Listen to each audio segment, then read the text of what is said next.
Hi friends, இன்றைக்கி நம்ம அதிரு சேனலில் சின்ன வெங்காயம் ஒரு 1/4 கிலோ எடுத்து வச்சுருக்கேன். அதை பொடியாக கட் பண்ணி போட்டு மாவில் கலக்கி நம்ம ஊத்தப்பம் செய்ய போகிறோம். வாங்க எப்படி செய்யறதுன்னு பார்க்கலாம். கடலைப்பருப்பு, உளுந்து பருப்பு, கடுகு, கருவேப்பிலை, கொத்தமல்லி பொடியாக அறுத்து வச்சுருக்கேன். அடுப்பில் சட்டியை வச்சு கடலைப்பருப்பு, உளுந்து, கடுகுலாம் போட்டு தாளிச்சிட்டு அதிலே பச்சை மிளகா, கருவேப்பிலை எல்லாம் எடுத்து வச்சுருக்கேன். நல்லா வறுபட்டதும் சின்ன வெங்காயத்தை நல்லா கொட்டி வணக்கி பச்சை மிளகா, கருவேப்பிலை எல்லாம் அதில் போட்டிருக்கேன். நல்லா வணக்கி கொஞ்சம் ஆற வச்சுருவோம். ஆற வச்சதும் நம்ம மாவில் கொட்டி விடுவோம். அதில் நல்லா வணங்கிருச்சு. ரொம்ப வணங்கணும்னு இல்லை, ஓரளவுக்கு வணங்கினா போதும். ஆறுனதுக்கப்புறம் மாவில் கொட்டிடுவோம். மாவில் கொட்டி நல்லா இலக்கி விட்டுறலாம். அதுக்குள்ளே நம்ம சட்னிக்கு ரெடி ஆக்கிட்டு வந்துடலாம். 10 நிமிஷம் இருக்கட்டும். இதில் பொட்டுக்கடலை போடாத சட்னி.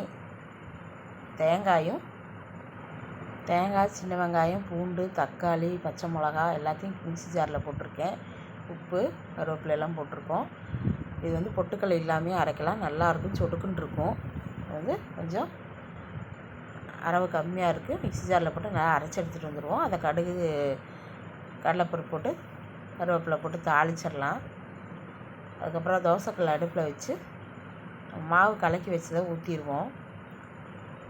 எண்ணெயை நல்லா தடவிடுவோம். தோசைக்கல்ல கல் காஞ்சதும் எண்ணெய் நல்லா தடவி அதில் ஊத்தப்பம் ஊற்றிடுவோம்.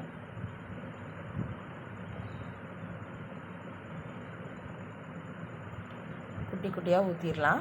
ஒரு 3 எண்ணம் ஊற்றிடலாம். நிறைய வெங்காயம் போட்டு இந்த மாதிரி மாவில் ஊத்தப்பம் ஊற்றினா சூப்பர் டேஸ்ட்டாக இருக்கும். ரொம்ப நல்லது. சின்ன வெங்காயம் எப்போவுமே சேர்த்துறது உடம்புக்கு ரொம்ப நல்லது. ஊத்தப்பம் வெந்துருச்சு. நல்லா திருப்பி போட்டுருவோம். ஊத்தப்பம் ரெடி ஆயிடுச்சு. நல்லா வெந்துருச்சு. மேலால் எண்ணெய் லேசாக தேய்ச்சி விட்ருவோம். பாருங்கள், சூப்பராக வெந்துருச்சு.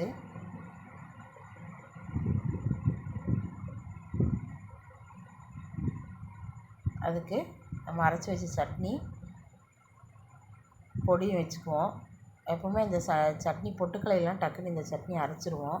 நல்லாயிருக்கும். ட்ரை பண்ணி பாருங்கள். இந்த வீடியோ உங்களுக்கு பிடிச்சிருந்ததுன்னா லைக் பண்ணுங்கள், ஷேர் பண்ணுங்கள், சப்ஸ்கிரைப் பண்ணுங்கள்.